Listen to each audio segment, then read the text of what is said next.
Hey everybody, I just wanted to talk about the time that I was Baker acted and put into a mental hospital or a mental institution um, due to abuse caused by a family member towards me physically. Um, when I was younger, um, I became very depressed and I had a hard time dealing with life and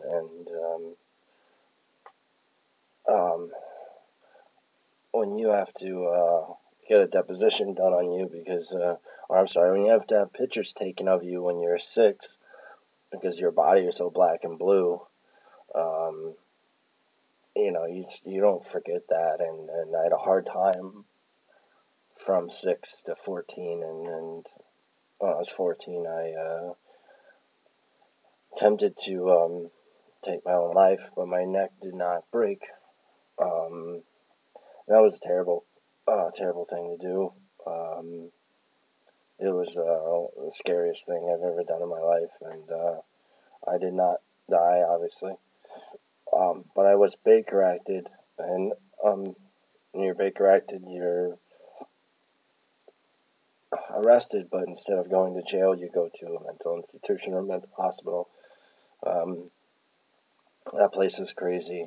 Um, it was for it was for kids or teenagers. It was for kids and teenagers. Um, there was a kid in there that set his parents on fire because they were making too much noise.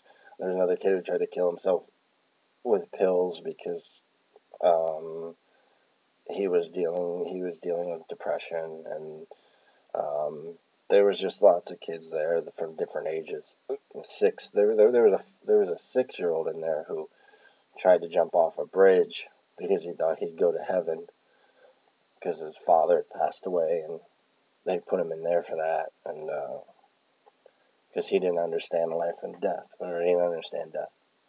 But I had to do a lot of exercises in there, therapy, group sessions.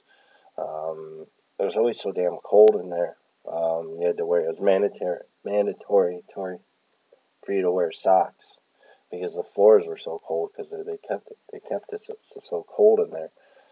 Um, but it's just when it comes to self harm, depression and SI or self injury, it's just it goes hand in hand. I mean, I was starting to cut at that point, anyways, and I had I definitely didn't want to die anymore. I mean, I still you still think about you know I shouldn't be alive, but the actual act of killing yourself is terrifying and traumatizing. I mean, it's just I went through with it, but it didn't work, and I don't wish that on anybody.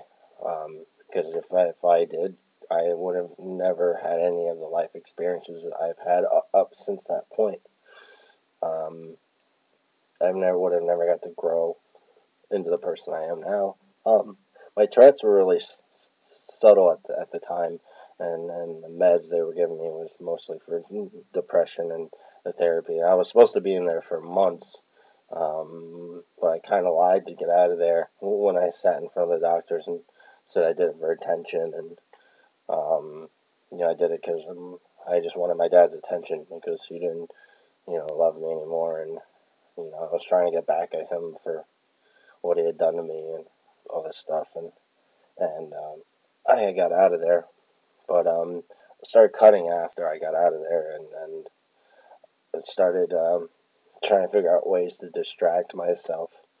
Um, so I pretty much turned the other thing that I really loved at the time, which was music and art. So I started drawing and or trying to play, and um, it's the only thing you can do is distract yourself. If you have thoughts of suicide or even cutting, you have to distract yourself, or if you can't distract yourself with music or drawing or writing or I don't know, playing a video game, exercising, doing something. If you can't distract yourself, the only other thing you can do is talk to somebody.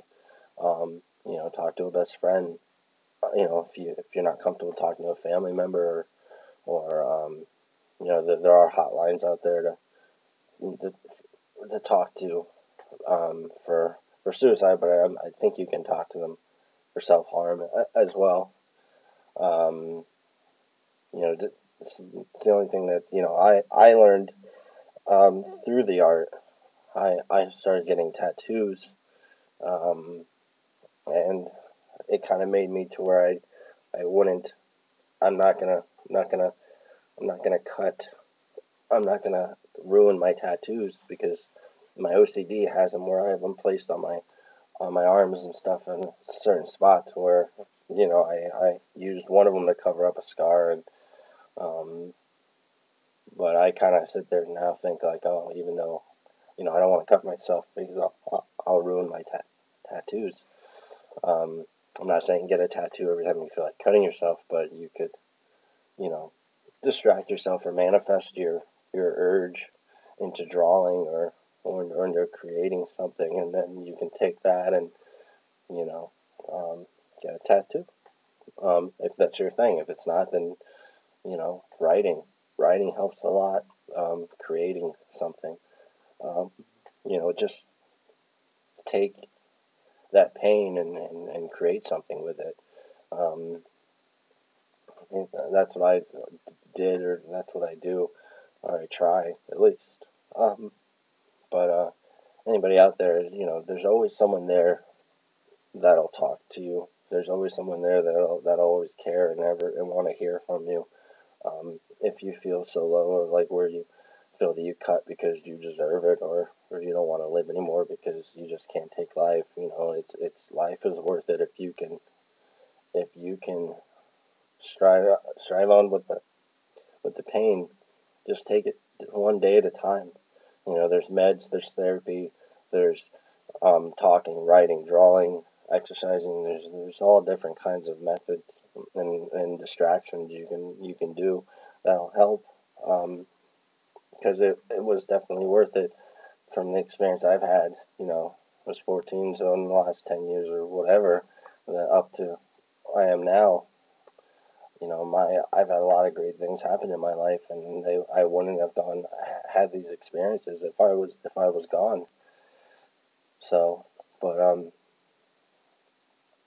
yeah, just hang in there and you know just try to talk, do something creative, um, and just take care of yourself. So I thought I'd share that story, and if you have any questions or anything like that, just let me know.